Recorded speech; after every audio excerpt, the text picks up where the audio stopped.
Hey guys, welcome to the vlog.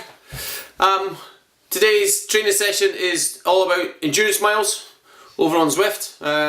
Doing about an hour and a half, zone 2. While we're in there, we're going to take the opportunity to give some comments. There was questions raised on yesterday's video about the race at the weekend, so we thought it'd be a good opportunity to answer some of those questions and to talk about the race a little bit more. So let's head on over.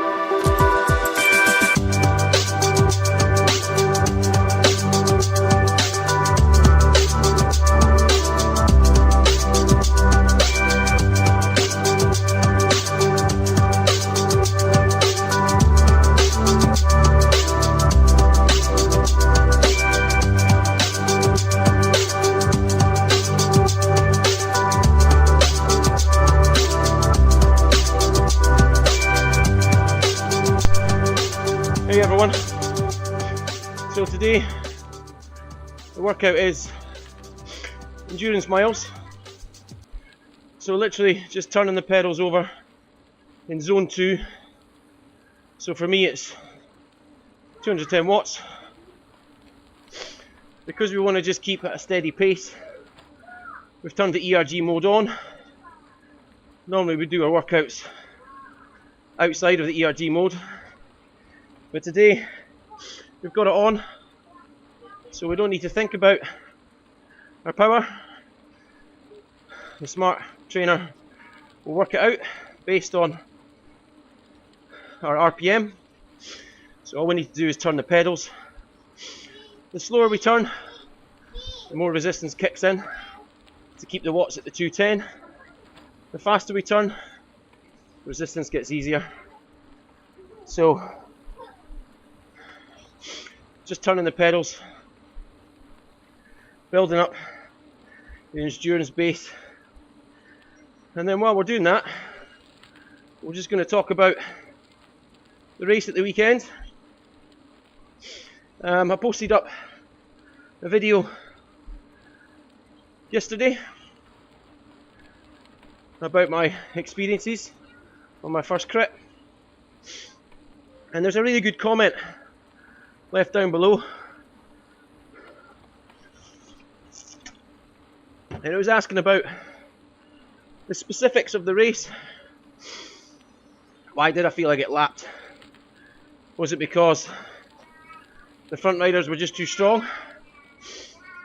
Or was it because of just not having the fitness, or you know, the technical bike ability in and out of the corners? What was it? So obviously there were some really good questions. I'll link below to the original video, rather than re-recording it and putting the answers in there. I'll leave the original video up with the original questions. I did reply, but I thought we're doing a workout today anyway, and it's an easy one where we don't need to think about it. That's another reason just to put the ERG on mode. We don't need to think about what we're doing. We can just keep turning, and then we can focus on some other things. So I thought I'd put some comments down. So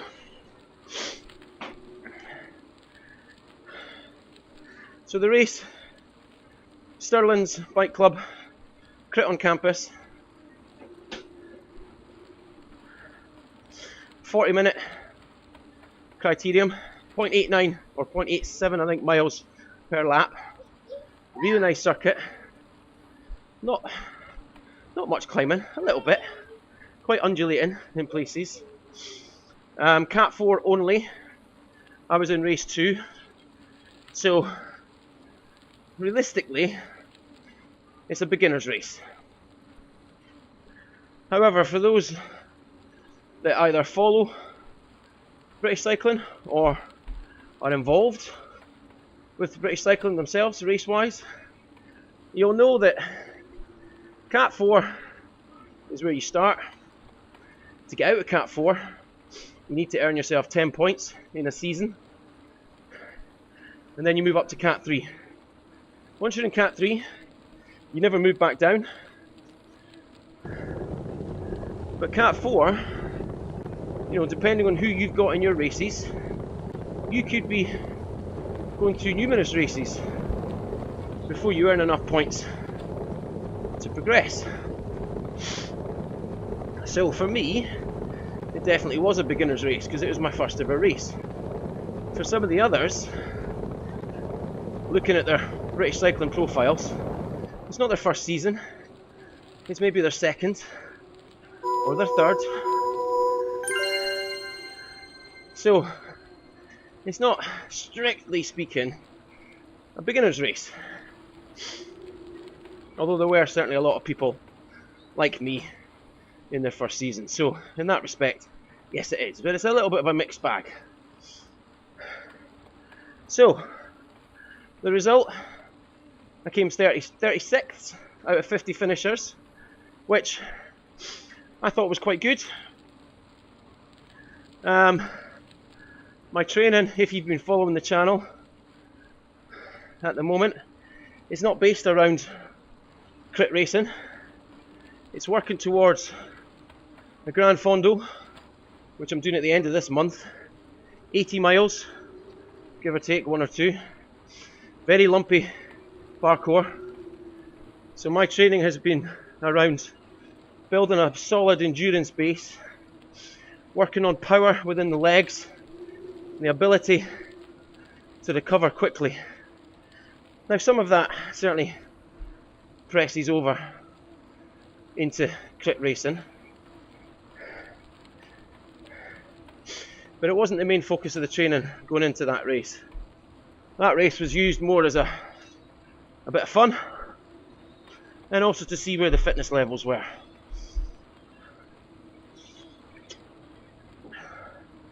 So let's head over to my Garmin Connect site, and we'll have a look at the data that I captured from that day. Here we have the data captured on the Garmin. So 14.04 miles, average speed of 22 miles an hour, with an elevation gain of 158 meters. Now, as we can see, there's some gaps in the data. The Garmin turned itself off 3 times, certainly that I noticed. You can see there down at the heart rate, if you look at the gaps. So 8 minutes, 25 minutes, 29 minutes. So actual race time was longer than 38 minutes, but that's what we've recorded.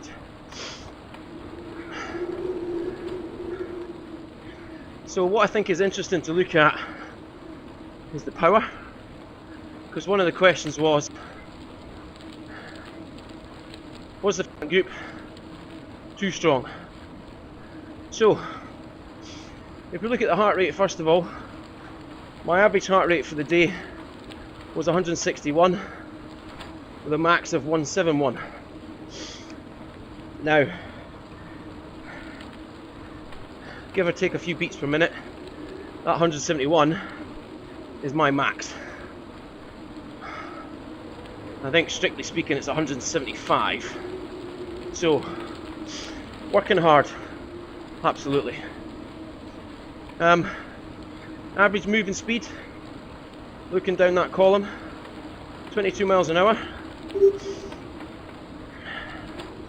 Now for me out on the road, if I go on a group ride with my club on a Sunday, and quite often it turns into a bit of a race in parts, we'll be approaching maybe 17-18 miles an hour, and we're putting out some good efforts. So 22 miles an hour for a 40 odd minute workout, I think for me that was pushing it, that was good going. We've got a max speed there of 31.4 miles an hour. But let's look at the power. So the power average 232 watts. Now my FTP currently is 344, So 232 seems a bit poor, and certainly when you look at the intensity factor, if you were hitting your threshold for the whole time, you have an intensity of 1. So I've got an intensity factor of 0.76. But that doesn't tell the whole story. Neither does the normalised power of 261. You think about crits. Heavy braking into the corners, because there are quite a few tight corners, and then powering out the corner and sustaining that power for as long as you can. Depending on the route of the course, you might be hard on the brakes, hard out the corner, hard on the brakes, hard out the corner. You might not have any straights. Now there was a couple in Stirling, to be sure. So 230 was my max average power for 20 minutes. But obviously in those 20 minutes, there's a lot of corners. I think what's interesting is if you look at my max power, 1073 watts, which if we convert that into watts per kilo, 14.2 watts per kilo. Now I think there's a lot of talk about Zwift and how the power is not necessarily reflective of what happens on Zwift. Now I think for sure my trainer does give a variance depending on what power I'm trying to sustain. There is a swing of anywhere between 10 and 40 watts. But certainly, if I was to look at my Zwift racing profile, I think the best I've achieved watts wise is about 900. So you're looking at about 11 watts per kilo. So to hit 14 and a quarter out on the road, I think that tells a story as to how hard I was working. So let's have a look a little bit closer detail at the watts. There we go, power here.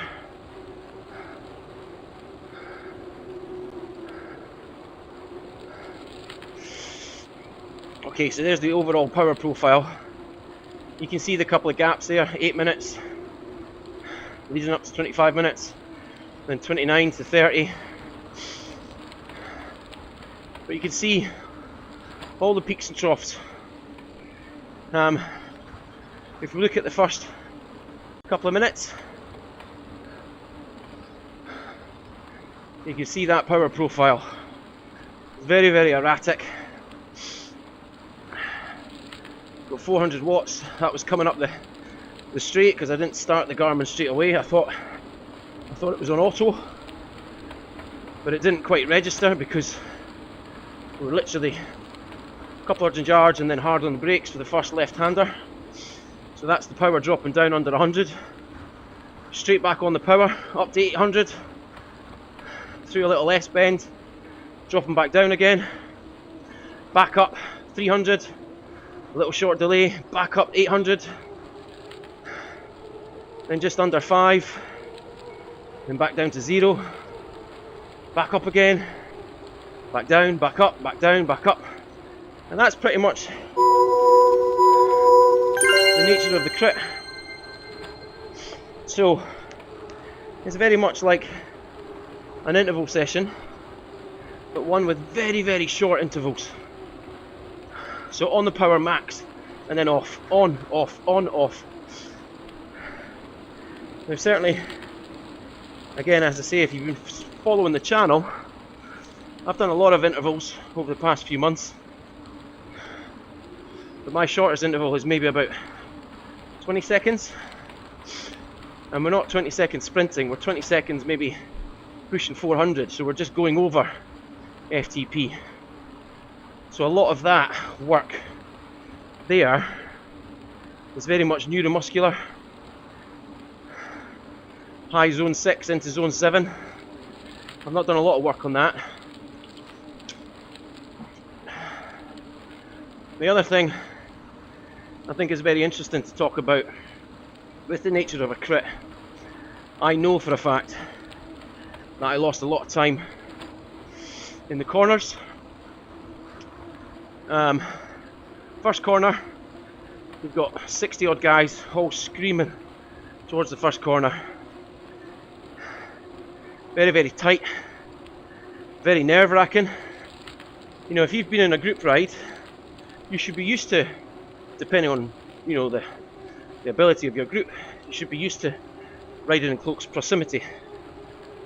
But there's something unnerving about being in a race with other people that you don't know, that you are definitely pushing the limits of your bike handling, and you don't know the handling of the other people, their ability. So heading into that first corner, very tight on the brakes. Next couple of corners, for sure lost some ground because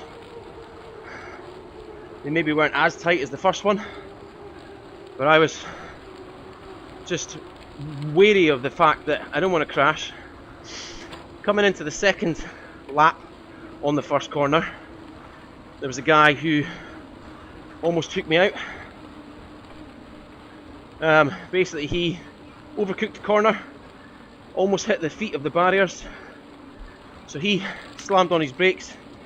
I was right next to him, so I had to hit mine and just managed to keep my feet clipped in, get myself past him, and then off again. I certainly lost a lot of spaces, a lot of places at that point. And then you've got to think, okay, so the race settles down. We're looking at, let's see, reset the zoom. Let's look at the max 5-minute power. That came between 2 minutes and 6 minutes. Again, lots of peaks and troughs there. Up over 900 watts. A lot of efforts there, 400, 500, 600. That was me starting to settle down.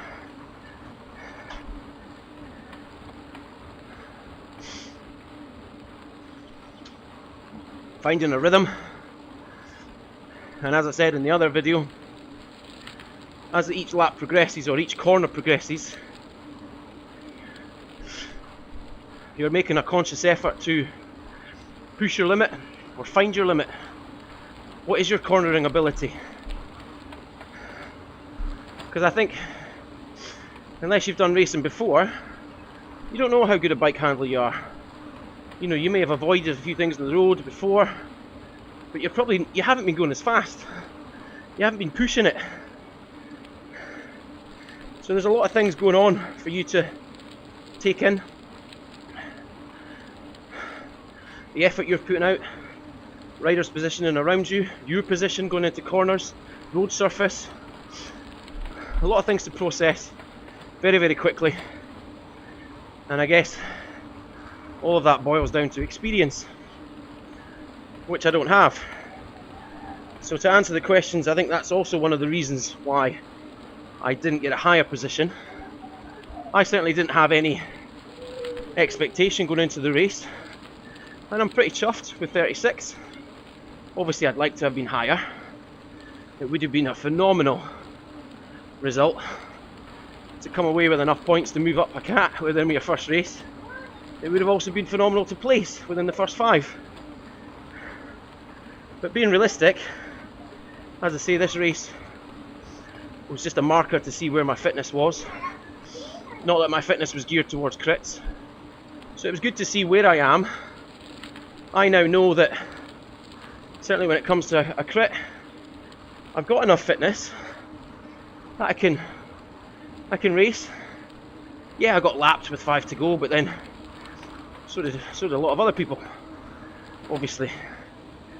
But 5 to go meant you were within the boundary limit, so you didn't get pulled, so you carried on the race. There were some that didn't make it. So I'm pretty chuffed with that. And I think it gives me a good base to work on for the rest of the season. There's some crits local to Edinburgh, which hopefully should be up on the British Cycling website soon for entry. We've got a road race just at the beginning of May, 44 miles or so, the British Eagle road race out at Humby, south east of Edinburgh. We've got the Grand Fondo coming up at the end of April. All of the training is geared towards that. So I'm pretty chuffed how things went. Let me think. I think that's me answered all the questions that were in the original video. The front group were certainly strong, really strong. I mean, when they lapped, I think there was a group of 5, and they came through. Yeah, fair enough. Our group of, well, we were maybe about 10 riders at the time in a group. We did slow slightly, moved to the left so they could pass on the right, but we didn't slow by much. We slowed by maybe 1-2 miles an hour, and these guys came through like a train, a high-speed train at that, working in a group, and they were motoring. So you felt almost, especially as a beginner, you felt as if, right, here's the guys that really know what they're doing, as they came powering past. It was actually quite exciting, if I'm honest, getting laps, because you saw these guys go past, you were just like, wow, next time I want to be in that chain gang.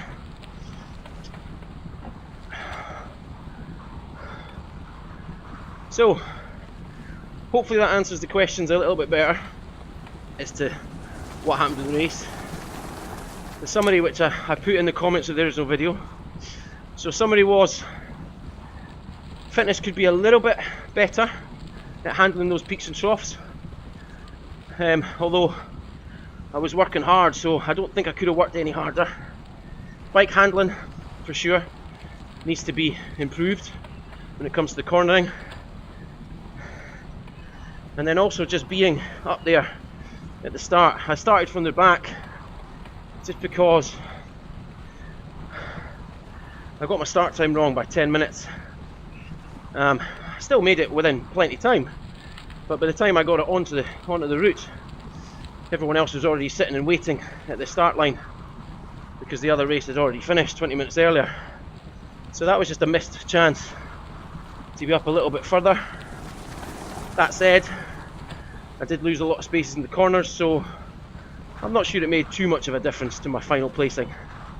But there is obviously that thought that next time, get to the front for the start and see how we fare better. So hopefully that's answered the questions. If you've got any more, stick them down below obviously. I'm going to carry on with my Zwift endurance workout. There's some videos up above. Subscribe to the channel, and I'll catch you again soon. Ride on.